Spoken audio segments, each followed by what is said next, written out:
बीवी हो तो ऐसी। एक बादशाह महल की छत पर टहल रहा था। टहलते टहलते उसकी नज़र महल के पास के घर की छत पर पड़ी, जिस छत पर एक बहुत खूबसूरत औरत कपड़े सुखा रही थी। बादशाह ने अपनी एक सेविका को बुलाकर पूछा, किसकी बीवी है ये? सेविका ने कहा, बादशाह सलामत, ये आपके गुलाम फिरोज की बीवी है। बादशाह छत से नीचे उतरा। बादशाह पर उस खूबसूरत औरत के हुस्न जमाल का सहर छा गया था। उसने फिरोज को बुलाया। फिरोज हाजिर हुआ। बादशाह ने कहा, फिरोज, हमारा एक काम है। हमारा ये खत फला मुल्क के बादशाह को दे आओ और मुझे इसका जवाब भी उनसे ले आना। गुलाम फिरोज, बादशाह का हुक्म सर आंखों पर, और वो उस खत को लेकर घर वापस आ गया। खत को अपने तकिए के नीचे रख दिया, सफ़र का सामान तैयार किया, रात घर में गुजारा और सुबह मंजिल मकसद पर रवाना हो गया। इस बात से लाइल्म कि बादशाह ने उसके साथ क्या चाल चली है। इधर जैसे ही फिरोज नजरों से ओझल हो गया, बादशाह चुपके से फिरोज के घर पहुंचा और आहिस्ता से फिरोज के घर का दरवाज़ा खटखटाया। फिरोज की बीवी ने पूछा, कौन? बादशाह ने कहा, मैं बादशाह, तुम्हारे शौहर का मालिक। तो फिरोज की बीवी ने दरवाज़ा खोला। बादशाह अंदर आकर बैठ गया। फिरोज की बीवी ने हैरान होकर कहा, आज बादशाह सलामत यहाँ हमारे करीब खाने में? बादशाह ने कहा, मैं यहाँ मेहमान बनकर आया हूँ। फिरोज की बीवी ने बादशाह का मतलब समझकर कहा, मैं अल्लाह की पनाह चाहती हूँ आपके इस तरह आने से, जिसमें मुझे कोई खैर नज़र नहीं आ रहा।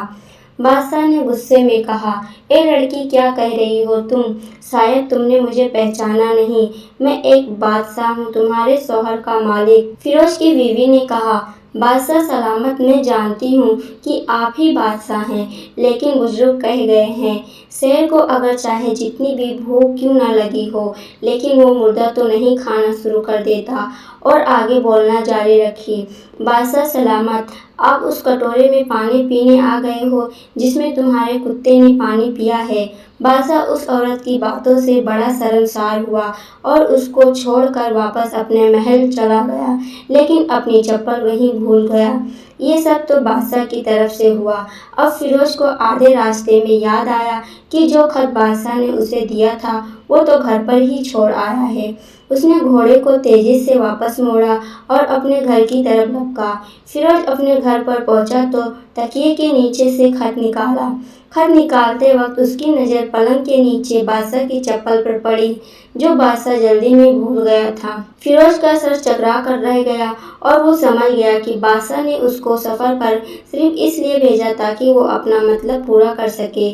फिरोज किसी को कुछ बताए बगैर चुपचाप घर से निकल गया। खत लेकर वो चल पड़ा और काम खत्म करने के बाद बादशाह के पास वापस आ गया तो बादशाह ने उसे इनाम के तौर पर 100 दीनार दिए। फिरोज दीनार लेकर बाजार गया और औरतों के इस्तेमाल की कीमती कपड़े और कुछ तोहफे भी खरीद लिए। घर पहुंचकर बीवी को सलाम किया और कहा, चलो तुम्हारे मैके चलते हैं। बीवी ने पूछा, ये क्या है? फिरोज ने कहा, बादशाह ने इनाम दिया है और मैं चाहता हूँ कि ये पहनकर तुम अपने घर वालों को भी दिखाओ। बीवी ने कहा, जैसा आप चाहें। बीवी तैयार हुई और अपने वालिदैन के घर अपने शौहर के साथ रवाना हुई। दामाद और बेटी और उनके लिए लाए गए तोहफों को देखकर वो लोग बहुत खुश हुए। फिरोज बीवी को छोड़कर वापस आ गया और 1 महीने गुजरने के बावजूद न बीवी को पूछा और न ही उसको वापस बुलाया। फिर कुछ दिन बाद उसके साले फिरोज से मिलने आए और उससे कहा, फिरोज, आप हमें हमारी बहन से गुस्से और नाराज़गी की वजह बताएं या फिर हम आपको काजी के सामने पेश करेंगे। तो उसने कहा, अगर तुम चाहो तो कर लो, लेकिन मेरे जिम्मे इसका ऐसा कोई हक नहीं जो मैंने अदा न किया हो। वो लोग अपनी समस्या काजी के पास ले गए तो काजी ने फिरोज को बुलाया। फिरोज उस वक्त बादशाह के पास बैठा हुआ था। लड़की के भाइयों ने कहा, अल्लाह बादशाह सलामत और काजी सलामत को सही सलामत रखे। काजी साहब, हमने एक सरसब्ज बाग, दरख्त फलों से भरे हुए और साथ में मीठे पानी का कुआं इस शख्स के हवाले किया था, तो इस शख्स ने हमारा बाग उजाड़ दिया, सारे फल खा लिए, दरख्त काट लिए और कुएं को खराब करके बंद कर दिया। काजी ने फिरोज की तरफ मुतवज्जे होकर पूछा, हाँ तो लड़के, तुम क्या कहते हो इस बारे में? में।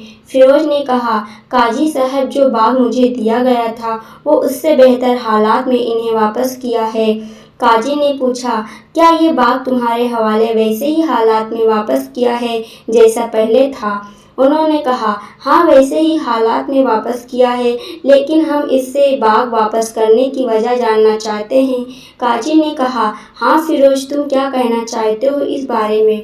फिरोज ने कहा, काजी साहब, मैं बाग किसी बुग़्ज़ या नफ़रत की वजह से नहीं छोड़ा, बल्कि इसलिए छोड़ा कि एक दिन जब बाग में मैं आया तो उसमें मैंने शेर के पंजों के निशान देखे, तो मुझे खौफ हुआ कि शेर मुझे खा जाएगा। इसलिए शेर के इकराम की वजह से मैंने बाग में जाना बंद कर दिया।